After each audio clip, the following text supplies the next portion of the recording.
Hi friends, welcome back to Komachi channel. Komachi channel subscribe பண்ணாதவங்க subscribe பண்ணிட்டு நம்மளோட சேனல்ல நிறைய வீடியோ போட்டுருக்கோம் எல்லாத்தையும் ஓபன் பண்ணி பாருங்க. subscribe பண்ண எல்லாருக்கும் ரொம்ப நன்றி. இன்னைக்கு வந்து நான் என்ன ரெசிபி வைக்க போறேன் அப்படினா ஆந்திரா ஸ்டைல்ல பருப்பு சாறு தான் வைக்க போறேன். அதுக்கு தேவையான பொருட்கள்லாம் என்னன்னு பார்த்தறலாம். நான் வந்து இந்த உலக்குல ஒரு அரை உலக்கு வந்து துவரம் பருப்பு எடுத்துர்க்கேன். அடுத்து இந்த பருப்பு சாறு வைக்கிறதுக்கு ஒரு பெரிய வெங்காயம், ஒரு தக்காளி, ஒரு 10 பல் பூண்டு, 3 பச்சை மிளகாய், 3 காஞ்ச மிளகாய், கொஞ்சம் கருவேப்பிலை, அப்புறமா தாளிக்கிறதுக்கு கொஞ்சம் கடலை எண்ணெய், கடுகு, ஜீரகம், மஞ்சத்தூள், பெருங்காயத்தூள் இவ்வளோதான். அப்புறமா நான் வந்து ஒரு 15 மினிட்ஸ்க்கு முன்னாடி ஒரு நெல்லிக்காய் அளவு சைஸ் புளி எடுத்து கொஞ்சம் தண்ணியில் வந்து ஊற வச்சு வச்சுருக்கேன். அப்புறமா நம்ம இந்த பருப்பு சாறு எப்படி வைக்கலாங்கிறத பார்க்கலாம். நான் இந்த பருப்பு சாறு வந்து இந்த மாதிரி குக்கரில் தான் வைக்க போகிறேன். கொஞ்சம் குக்கர் சூடானோன்னே கொஞ்சம் எண்ணெய் போட்டுக்கலாம். நமக்கு கொஞ்சம் எண்ணெய் ஹீட் ஆனோன்னே நம்ம எடுத்து வச்சுருக்க இந்த துவரம் பருப்பை வந்து இதில் போட்டு லைட்டாக வறுத்துக்க போகிறோம் இந்த எண்ணெயில்.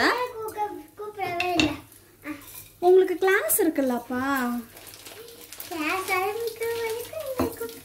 சரி, ஓகே ஓகே. இந்த மாதிரி துவரம் பருப்பை வந்து ஒரு 2 மினிட்ஸ் வந்து எண்ணெயில் வறுத்துக்கலாம்.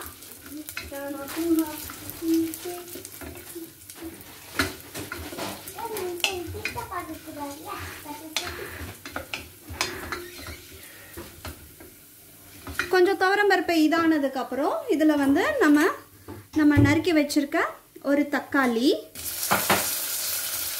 3 பச்சை மிளகாய், வெங்காயம் ஒரு பெரிய வெங்காயம் நறுக்கி வச்சிருக்கோம்ல அதுல பாதி வெங்காயம்,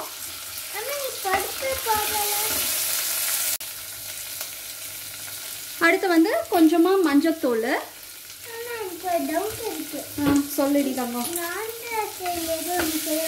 ஆமா, ஃபர்ஸ்ட் பருப்பு தாண்டா போட்டானா? எண்ணெய நீ பார்க்கலையா? எண்ணெயை ஊத்திட்டு பருப்பை வந்து லைட்டா அந்த எண்ணெயில வதக்கணும். அடுத்து இந்த பருப்பு தேவையான அளவு வேகிறதுக்கு நம்ம வந்து இப்போ தண்ணி ஆட் பண்ணிக்க போறோம்.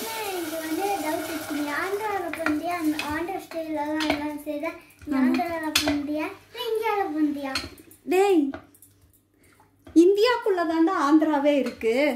அப்புறமா நம்ம இந்த பருப்பு வேகிறதுக்கு வந்து ஒரு 5-6 விசில் விடலாம். குக்கர் இப்போ மூடி வச்சுட்டு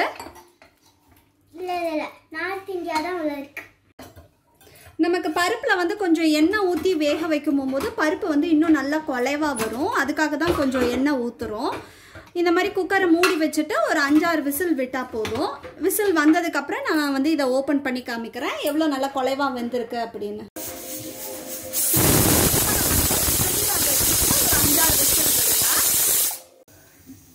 நம்ம ஊற வச்சிருக்க புளியை வந்து இந்த மாதிரி நல்லா கசக்கிட்டு நான் வந்து வடிகட்டியில் வச்சு ஃபில்டர் பண்ணி எடுத்துக்க போகிறேன் நம்மளோட புளி தண்ணியை.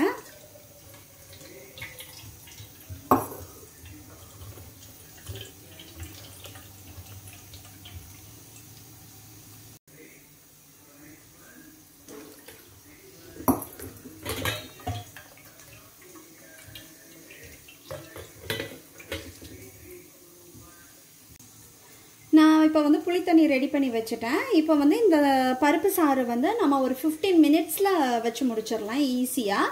அடுத்து எப்படிங்கிறத நம்மளோட குக்கர் வந்து இப்போ 5-6 விசிலும் வந்து முடிஞ்சுட்டு அடுத்து குக்கர் ஓப்பன் பண்ணி காமிக்கிறேன் எப்படி வந்திருக்கு என்னன்னு பார்க்கலாம். நம்மளோட குக்கர்லேயும் இப்போ வந்து ப்ரெஷர் வந்து நல்லா ரிலீஸ் ஆகிட்டு நம்ம இப்போ குக்கர் மூடியை ஓப்பன் பண்ணி பார்க்கலாம் பருப்பு வந்து எவ்வளோ நல்லா வெந்திருக்கு அப்படின்னு. பாருங்க, பருப்பு நம்மளோட பருப்பு வந்து நல்லாவே வெந்திருக்கு பாருங்க. இப்போ ஒரு மத்தை வச்சு நல்லா மசிச்சு விட்டுட்டு கொஞ்சம் உப்பு ஆட் பண்ணிக்கிறேன்னா, கல் உப்பு போட்டு சாம்பார் வைங்க நல்லாவே இருக்கும். கொஞ்சமாக கல் உப்பு போட்டு நல்லா மசிச்சு விட்டுக்கோங்க. உப்பு போட்டு நல்லா மசிச்சு விட்டதுக்கு அப்புறம் நம்ம கரைச்சி வச்சிருக்கோம்ல புளி தண்ணி அதை வந்து இதோட ஆட் பண்ணிக்க போறோம். ஆட் பண்ணிட்டு ஒரு 5 மினிட்ஸ் வந்து இது வந்து நல்லா கொதிக்கட்டும். கொதிச்சதுக்கு அப்புறம் நம்ம வந்து தேவையான பொருட்கள்லாம் அடுத்து தாளிசம் பண்ணி போடலாம். நான் வந்து ஒரு 5 minutes அலாரம் வச்சு தான் இந்த பருப்பு சாறு வந்து கொதிக்க வச்சுருக்கேன். நல்லா ஒரு கொதி வந்துட்டு பாருங்கள். இப்போ வந்து இதை வந்து ஆஃப் பண்ணி இதை வந்து ஒரு ஓரமாக கீழே இறக்கி வச்சுட்டு நம்ம வந்து இதோட தலையில் வந்து என்னெல்லாம் தாளிசம் பண்ணி கொட்டணுமோ அதை கொட்டிட்டு அடுத்து ஒரு 10 minutes வந்து இந்த பருப்பு சாறை வந்து நம்ம கொதிக்க விடலாம். நான் ஒரு வானல் வச்சு அதில் எண்ணெய் ஊற்றிருக்கேன். எண்ணெய் வந்து நல்லா காஞ்சிடுச்சு. இப்போ நம்ம எடுத்து வச்சுருக்க கடுகும் ஜீரகமும் இதில் போட போகிறோம். கடுகு வந்து கொஞ்சம் வெடிச்சதுக்கப்புறம் நம்ம எடுத்து வச்சுருக்கோம்ல காஞ்ச மிளகா, 3 காஞ்ச மிளகா, அதை வந்து இதில் கிள்ளி போட வேண்டியதான்.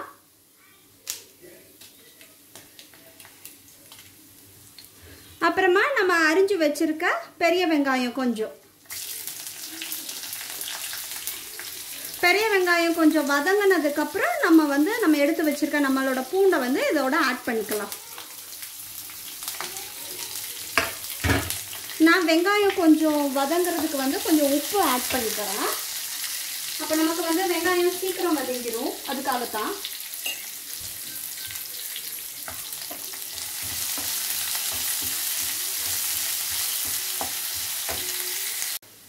வெங்காயம் வந்து இப்போ நமக்கு நல்லாவே வதங்கிடுச்சு. இப்போ நம்ம எடுத்து வச்சிருக்க பூண்டை வந்து இதில் ஆட் பண்ணிக்கலாம். பூண்டு கொஞ்சம் வதங்கினதுக்கப்புறம் நம்ம வந்து கருவேப்பிலையும் பெருங்காய பவுடரும் ஆட் பண்ணி நம்மளோட பருப்பு சாறில் வந்து இதை வந்து கொட்ட வேண்டியதுதான். நம்ம போட்ட பூண்டு வெங்காயம் எல்லாமே நல்லா வதங்கிடுச்சு. இப்போ கருவேப்பிலை ஆட் பண்ணிக்கலாம். கருவேப்பிலை ஆட் பண்ணி லைட்டாக வதக்கிட்டு நம்ம எடுத்து வச்சிருக்க பெருங்காயத்தை இதோட கலந்துட வேண்டியதான். அவ்வளோதான் இந்த தாளிசம் வந்து. இப்போ நம்மளோட அந்த பருப்பு சாறில் இதெல்லாம் கொட்டிட்டு ஒரு 10 minutes நம்மளோட பருப்பு சாறை வந்து கொதிக்க விட வேண்டியதான்.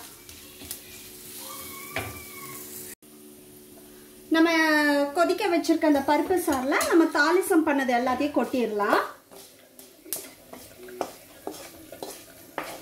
எல்லாத்தையும் கொட்டிட்டு நான் வந்து ஒரு 10 minutes அலாரம் வைக்க போகிறேன். அலாரம் வச்சு கொதிக்க விட போகிறேன்.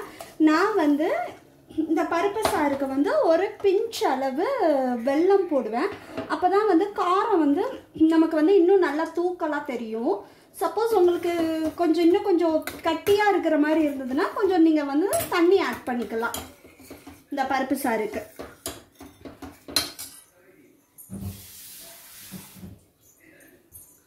நான் கொஞ்சம் தண்ணி ஆட் பண்ணிக்கிறேன். அவ்வளோதான். அடுத்து ஒரு 10 minutes அலாரம் வச்சு இதை வந்து கொதிக்க விட வேண்டியதான். இந்த டைமில் நீங்கள் வந்து உப்பெல்லாம் செக் பண்ணி பார்த்துக்கோங்க எப்படி கரெக்டாக இருக்கா என்னன்னு. நான் வந்து என்னோட பருப்பு சாறை வந்து இப்போ நான் டேஸ்ட் பண்ணி பார்த்தேன். உப்பு காரம் எல்லாமே செமையாக தூக்கலாக இருக்குது. சப்போஸ் உங்கள் வீட்டில் காரம் இன்னும் அதிகமாக சேர்ப்பாங்க அப்படின்னா நம்ம அந்த பருப்போட நம்ம 3 பச்சை மிளகா தானே ஆட் பண்ணோம். நீங்கள் இன்னும் 3 கூட ஆட் பண்ணிக்கலாம். மொத்தம் 6 கூட ஆட் பண்ணி பருப்போட வேக வச்சு இதோட கலந்தீங்கன்னா இன்னும் நல்லா காரமாக இருக்கும். உங்களுக்கு வந்து அந்த வெல்லம் டேஸ்ட்டு பிடிக்காது அப்படின்னா அந்த வெல்லத்தை வேணால் நீங்கள் ஸ்கிப் பண்ணிக்கோங்க. இந்த பருப்பு சாறை வச்சுட்டு எப்படி வந்தது என்னன்னு எனக்கு கமெண்ட் செக்ஷனில் சொல்லுங்கள். உங்களோட பருப்பு சாறு எப்படி வந்தது என்னன்னு உங்களோட அனுபவத்தையும் என்கிட்ட ஷேர் பண்ணிக்கோங்க. இந்த ரெசிபி உங்களுக்கு பிடிச்சிருந்தது அப்படின்னா உங்களோட ஃப்ரெண்ட்ஸ் எல்லாருக்கும் நீங்கள் ஷேர் பண்ணுங்கள் எங்களோட லிங்க்கை.